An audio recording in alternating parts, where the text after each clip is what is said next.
खबरों में आगे बढ़ते हैं और अब बात कर लेते हैं नीट परीक्षा पेपर लीक मामले को लेकर। जिस तरीके से पूरे देश भर में विवाद चल रहा है, विवाद थमने का नाम नहीं ले रहा है। हर दिन एक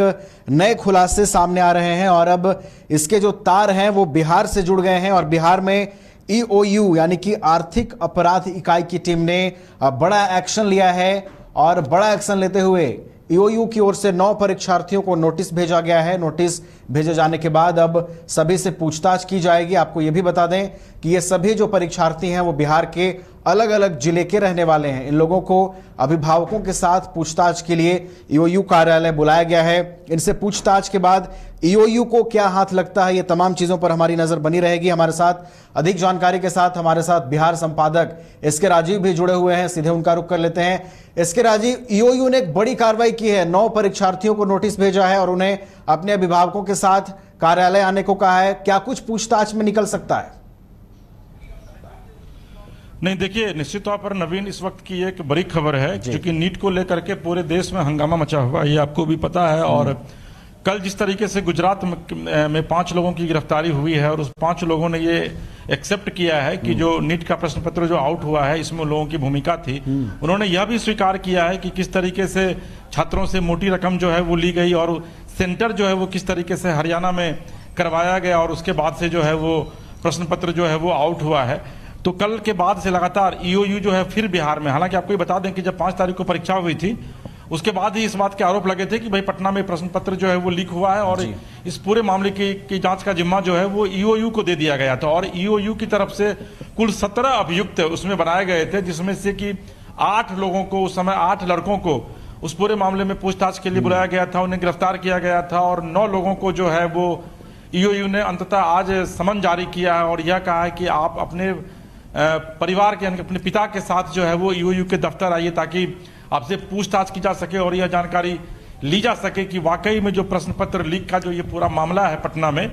उसके तार आखिर कहां से जुड़े हुए हैं। देखिए, इस पूरे मामले में अगर आप देखेंगे नवीन, तो पटना में जो परीक्षा हुई थी उसमें 3-4 सेंटर ऐसे हैं पटना के जहां पर कि क्वेश्चन पेपर लीक होने यानी कि क्वेश्चन पेपर आउट होने की जानकारी मिली थी और उसमें यह कहा गया था कि परीक्षा जो है वो सेंटर पे परीक्षार्थी जो है वो एग्जाम दिए थे और एग्जाम देने के बाद जो OMR सीट जो आता है जिसको कि वो भरा जाता है उसको विधिवत खाली छोड़ दिया गया था और उसके बाद उस कॉपी को फिर से जो है वो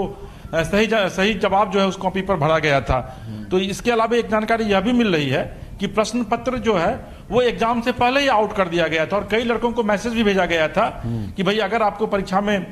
टॉप करना है तो आप जो है वो हमसे संपर्क कीजिए। तो इस पूरे मामले की जांच का जिम्मा पहले लोकल पुलिस को दिया गया था, लेकिन जब लोकल पुलिस को लगा कि ये मामला बहुत ही बड़ा है, राष्ट्रव्यापी मामला है और 27-24 से लेकर के 26 लाख बच्चों का भविष्य जो है वो सीधे तौर पर इससे प्रभावित हो रहा है, तो उसके बाद EOU ने फिर ये पूरा मामला बिहार पुलिस ने EOU को सौंपा, आर्थिक अपराध अनुसंधान इकाई को, और उसके बाद EOU की टीम जो है इस पूरे मामले को लेकर के आगे बढ़ी। और जिस तरह की जानकारी मिल रही है कि उसमें पहले भी कुछ लोगों को गिरफ्तार किया गया है और 9 बच्चों को उसके पिता के साथ जो है वह विधिवत EOU के दफ्तर में बुलाया गया है ताकि आगे की पूछताछ की जा सके। जी नवीन, बिल्कुल, आगे की पूछताछ होगी उनसे और इसमें आखिर सच्चाई क्या है, वास्तविकता क्या है, किस तरीके से ये पूरा पेपर लीक का जो प्रकरण है वो किस तरीके से बनाया गया था, ये चीजें भी सामने आएंगी। एक और चीज समझने वाली है SK राजीव, शिक्षा मंत्री का भी बयान लगातार इस पूरे मामले पर सामने आ रहा है और वो किसी भी तरीके की लापरवाही से इनकार कर रहे हैं और वो NTA के साथ खड़े नजर आ रहे हैं। लेकिन अब जब धीरे धीरे करके चीजें सामने आ रही हैं, निश्चित रूप से आप ये मानते हैं कि नेशनल टेस्टिंग एजेंसी जो है उसकी क्रेडिबिलिटी खतरे में है जिस तरीके से हेरफेर हुआ है इस पूरे एग्जाम में?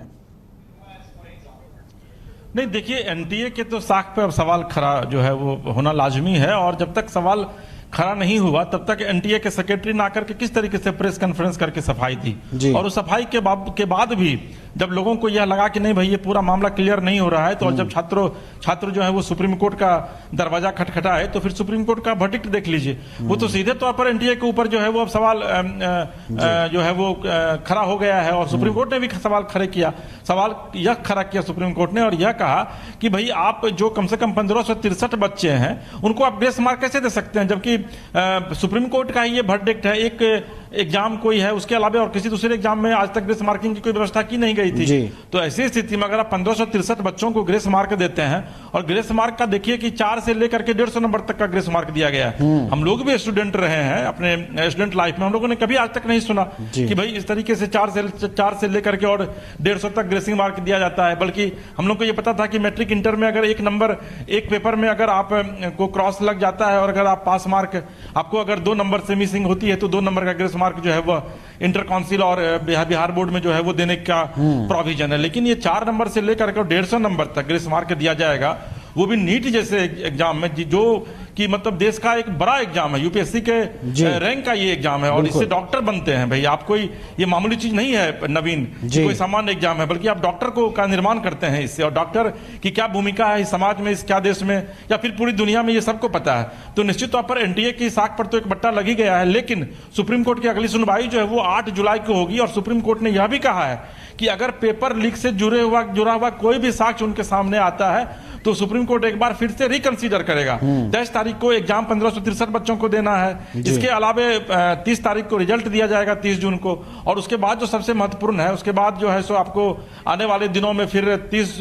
जून को जब रिजल्ट आएगा उसके बाद तो फिर ये तय किया जाएगा कि भाई काउंसलिंग कब से जो है वो काउंसलिंग की शुरुआत की जाएगी। तो ये बड़ा महत्वपूर्ण है, इसको हल्के में नहीं लिया जा सकता। और पूरे देश की निगाह इस पर है। आप देखिए कि राहुल गांधी ने ट्वीट किया है, मल्लिकार्जुन खड़गे ने कहा कि भाई हम संसद में इसको सवाल उठाएंगे। 24 तारीख से संसद का सेशन जो है वह शुरू हो रहा है। तो कहीं ना कहीं से 24 लाख बच्चों का भविष्य सीधे तौर पर इस पूरे मामले से जुड़ा हुआ है। और यही वजह है कि बिहार ईओयू ने आज 9 बच्चों को समन जारी किया है कि आप अपने परिवार के लोगों के साथ यानी अपने पिता के साथ आप आइए और आपको आकर के जवाब देना है कि वाकई में जो आपके पास प्रश्न पत्र का जो आपने जवाब दिया है या फिर आपके पास जो प्रश्न पत्र पहले से आए वो किस तरह है, उसके पीछे कौन लोग शामिल है। यानी कि इस पूरे पर्दे के पीछे के खेल को जो है वो कहीं ना कहीं से ईओयू जो है वो उठाना चाह रही है। बिल्कुल। और उस खेल के पीछे असल में खिलाड़ी कौन है इसके राजीव, ये भी अब तलाशने की कार्रवाई जो है वो अब आर्थिक अपराध इकाई की टीम ने शुरू कर दी है। और जैसा कि आपने बताया कि ये कोई मामूली परीक्षा नहीं है, 24 लाख छात्रों का जो भविष्य है वो इस पूरी परीक्षा के साथ जुड़ा हुआ है। और जिस तरीके से पारदर्शिता मेंटेन नहीं हुई है, इस पर भी सवाल खड़े हो रहे हैं। लेकिन एक और आपने महत्वपूर्ण जिक्र किया कि 8 जुलाई का जो दिन है वो इस पूरी प्रक्रिया में बेहद अहम रहने वाला है कि 8 जुलाई को क्या कुछ फैसला सामने आता है। उससे पहले जो गतिविधियां होंगी वो ये होंगी कि 1563 जो विद्यार्थी हैं जिन्हें ग्रेस मार्क्स दिए गए थे उन्हें दोबारा एग्जाम देना होगा, और उन्हें 30 जून को इंतजार करना होगा जब रिजल्ट आएगा। उसके बाद और भी स्थिति स्पष्ट होती हुई नजर आएगी। फिलहाल आर्थिक अपराध इकाई की टीम ने 9 छात्रों को नोटिस भेजा है, उन्हें पूछताछ के लिए बुलाया है, और उनसे पूछताछ में क्या कुछ आर्थिक अपराध इकाई की टीम के हाथ लगती है यह भी देखने वाली बात होगी। फिलहाल बहुत बहुत धन्यवाद इसके राजीव हमारे साथ जुड़ने के लिए और पूरी जानकारी साझा करने के लिए।